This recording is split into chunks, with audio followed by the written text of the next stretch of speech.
추석 이후 여론조사 결과 반기문, 문재인 양강 구도가 더 확연해지면서 이들을 따라잡으려는 중하위권 주자들의 마음은 한층 급해졌습니다.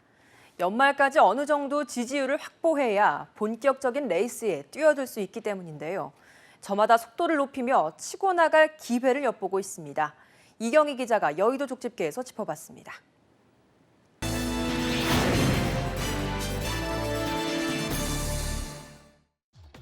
추석 연휴를 강타한 반기문 바람의 파장은 컸습니다.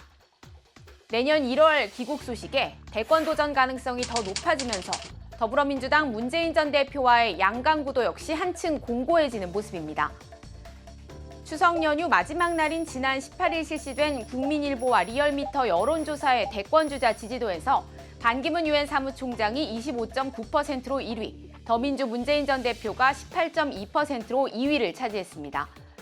특히 9월 첫째 주 여론조사에 비해 반 총장의 지지율은 3%포인트 이상 오르며 여전한 반풍을 입증했습니다.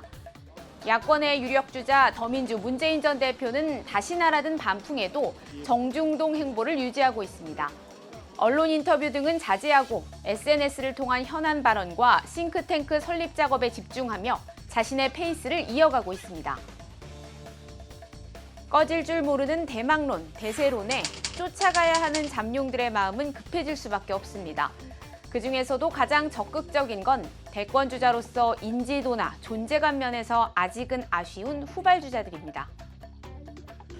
남경필 경기지사와 안희정 충남지사, 더민주 김부겸 의원 등 이른바 50대 기수들은 견화를 앞세워 피치를 올리고 있습니다. 최근 관음클럽 토론회에 나선 남 지사는 국가 재건을 위한 수도 이전, 모병제 전환을 거듭 강조했고 안 지사는 시대교체론이라는 화두를 던졌습니다. 군에 징병한 사람들 중에 군 공무원, 경찰 공무원, 또 소방 공무원 뽑고요. 대학 가고 싶은 사람들은 대학 공부시켜서 대학 보내고 군에 가서 새로운 신분 상승의 사다리가 됩니다. 그것의 유학은 안녕 20세기였습니다. 지난 이 20세기에 낡은 정치와 민주주의와 국가 리더십과 사회 운영 원리를 바꿔내자. 양강을 향한 견제도 본격화하는 모습입니다. 남 지사는 반 총장이 유엔 사무총장으로 해외에 있던 지난 10년간 대한민국의 구조적 변화에 대해 얼마나 고민을 했겠느냐며 의문을 제기했고 안 지사는 문 전 대표를 향해 한 집안 선배지만 경쟁은 숙명이라며 페이스메이커가 되지 않겠다는 의지를 분명히 했습니다. 김부겸 의원은 안보 문제에도 적극적으로 개입하며 차별화를 꾀하고 있습니다. 안보 분야 대정부 질문에선 반 총장의 대북 특사 파견을 제안해 눈길을 끌었습니다. 다소 격에도 맞지 않고 국제 관례에도 어긋날지 모르나 반기문 유엔 사무총장에게 그 역할을 요청하는 것도 반대하지 않겠습니다.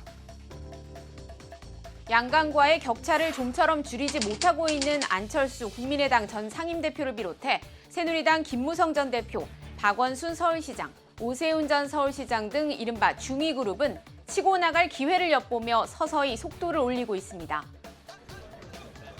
대권 주자로서의 존재감 면에서는 어느 정도 자리를 잡은 만큼 양강의 지지율에 균열이 생길 경우 언제든 대안으로 부상할 수 있다는 판단입니다. 안 전 대표는 정치권 일각에서 제기되는 반 총장과의 연대설에 선을 그으며 국민의당 주자로 완주하겠다는 의지를 보였습니다. 국민의당이 결국은 제3지대의 주인으로 국민들께서 이번 총선에 만들어주신 겁니다. 그리고 제 목표는 이 국민의당이 집권당이 되는 겁니다. 김무성 전 대표는 대망론 견제에 동참하는 모습입니다. 미국 언론에서 최악의 사무총장이라고 비판 하고 하는데 좀 성공적으로 끝날 수 있도록 좋은 평가 받을 수 있도록 우리가 도와줘야 되지 않겠습니까? 남짓의 그런 발언도 나는 옳지 못한 발언이었습니다. 유종의 미를 거둘 수 있게 도와줘야 한다는 데 방점을 찍었지만 사실상 반기문 총장의 부정적인 평가를 강조하는 동시에 남경필 지사까지 견제한 것이란 해석이 뒤따랐습니다. 도올 김용옥 선생과의 대담집 국가를 말하다를 출간한 박원순 서울시장은 불평등, 불공정, 불신, 불균형에 불을 끄는 정치를 하겠다며 사실상 대권 출사표를 던졌습니다. 최근 하루가 멀다 하고 잇따라 강연 무대에 오르고 있는 오세훈 전 서울시장은 미르재단 의혹과 관련한 청와대의 적극적인 해명을 요청하는 등 현안에 대해 목소리를 내기 시작했습니다.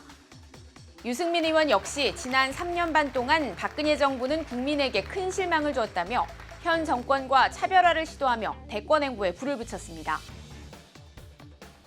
대선까지는 1년 3개월. 반기문 총장이 귀국하는 내년 초가 본격 레이스의 시작점이 될 것으로 보입니다. 대선 본궤도에 오르기 위해선 적어도 2자릿수 지지율은 확보해야 하는 만큼 그 전까지는 낙오되지 않기 위한 중하위권 주자들의 예선전이 치열하게 전개될 전망입니다. 지금까지 여의도 독집기였습니다.